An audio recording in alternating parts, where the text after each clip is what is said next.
July 1941. Suez, Egypt. The morning is already hot. Along the quay, dock workers and soldiers move with quiet urgency as an American convoy is unloaded piece by piece. Crates first, spare parts, ammunition, supplies stacked in careful order. Then the vehicles follow. One by one, they are lowered onto the dock. They look different. Low to the ground. Compact. Almost understated. Their riveted hulls catch the light in places British designs wouldn't. Inside, an aircraft-derived radial engine, air-cooled, unconventional. The suspension is neat, efficient. No excess. No drama. At just 14 tons, they don't look like war winners. They look like a temporary fix. That's exactly what they were. For 15 months, British forces had been fighting in the Western Desert, and their tanks were breaking faster than they could be replaced. On one approach march, a single armored regiment reported a staggering 77% mechanical failure rate. Machines dying before they ever reached the battlefield. Commanders weren't planning victories anymore. They were managing collapse. And now, sitting on a dock in Egypt, was this small American tank, cramped, lightly armed, and carrying a gun the Germans didn't yet fear. Within weeks, it would earn a nickname no British tank had ever received. Within months, it would fight at Sidi Rezegh, Gazala, and the Wire at Tobruk. Within a year, it would help pull an army out of the jungles of Burma. Its official name was the M3 Stuart. But British crews called it something else. They called it Honey. To understand why that name mattered, you have to understand just how desperate things had become. After the Dunkirk evacuation in 1940, Britain had lost almost everything it had sent to France. Of 500 tanks deployed, only 13 made it back. Industry scrambled to recover, pushing designs from blueprint to production line at breakneck speed. And speed came at a cost. The Crusader tank, fast, well-armed, and impressive on paper, became a symbol of that failure.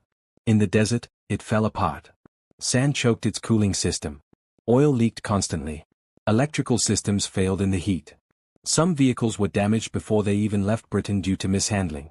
In one march, 22 out of 31 Crusaders broke down. On that same march, only 2 out of 19 Stuarts failed. The difference wasn't subtle. It was survival. The Stuart story began in the United States, at Rock Island Arsenal. As war spread across Europe, American engineers rushed to improve their light tank designs, increasing armor and refining performance. By July 1940, the upgraded model was standardized. Production began almost immediately. Under the Lend-Lease Act, signed by Franklin D. Roosevelt in March 1941, Britain began receiving shipments. What arrived in Suez was a machine built for reliability. It weighed just under 13 tons and was powered by a Continental W670 radial engine, 7 cylinders, originally designed for aircraft, producing 250 horsepower. It could reach 36 miles per hour on roads, faster than most German tanks it would face. Cross-country, it held a steady pace through punishing terrain. Its 37mm gun was adequate for 1941. Its armor, modest. Its range, limited. But it had one decisive advantage. It worked.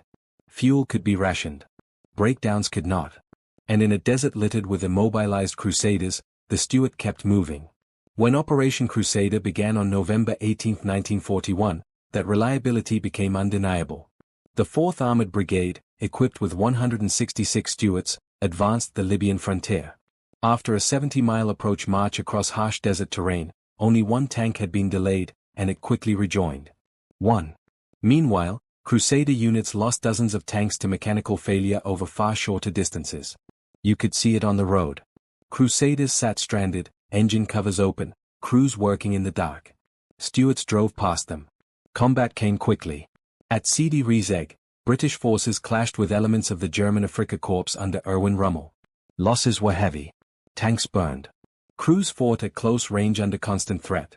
But unlike so many British formations at the time, the brigade didn't collapse. It held. Some of the most vivid accounts come from Robert Crisp, whose memoir Brazen Chariots remains one of the most powerful descriptions of armored warfare ever written. Crisp had 6 Stuarts destroyed beneath him. He was wounded. He fought from burning vehicles.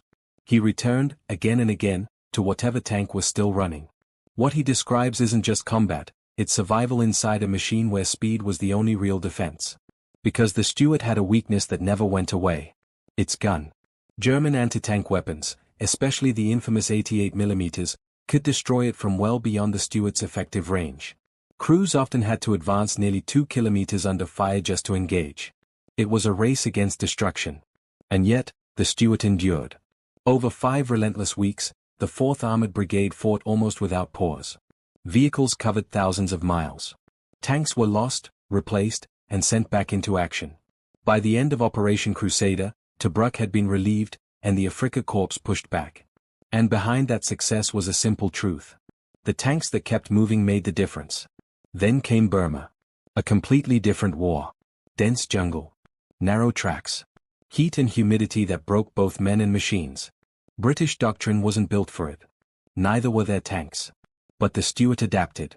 During a 4-month fighting retreat, it smashed through over 40 roadblocks, keeping escape routes open for retreating forces. According to Harold Alexander, without those tanks, the army would not have escaped. When the retreat reached the Chindwin River, most of the remaining tanks were destroyed to prevent capture. All but one. That single Stuart was dismantled, ferried across on a raft, reassembled, and driven on, remaining in service until the end of the war. In reality, crippled by failure. The Stuart wasn't perfect. It wasn't powerful. It wasn't built to dominate. But it started every morning. And sometimes, in war, that's everything. Over 22,000 Stuarts and their variants were built. They served across multiple continents, in multiple armies, for decades. Some remained in service into the 21st century. But its story always begins the same way. July 1941. Suez. A small tank rolls off a ship and onto a dock. Lightly armed. Lightly armored. Already on the path to obsolescence. And yet, it keeps moving. Across deserts. Through jungles. Over thousands of miles of war. Robert Crisp lost 6 of them and climbed back into a 7th. Because no matter what happened, it would carry you forward. A tank that couldn't win every fight, but refused to stop fighting. That's what they meant when they called it honey. By 1942, the Stuart was already becoming obsolete. German tanks like the Panzer IV, upgraded with long-barreled 75mm guns, could destroy it at will. Heavier Allied tanks like the Sherman and Grant began to take over frontline roles. The Stuart shifted to reconnaissance. To supporting roles. To the margins of armored warfare. But it never disappeared. Because in certain environments, like the jungles of Burma, it was still exactly what was needed. Its legacy, though, was always defined by one comparison. The Crusader. On paper, superior in almost every way.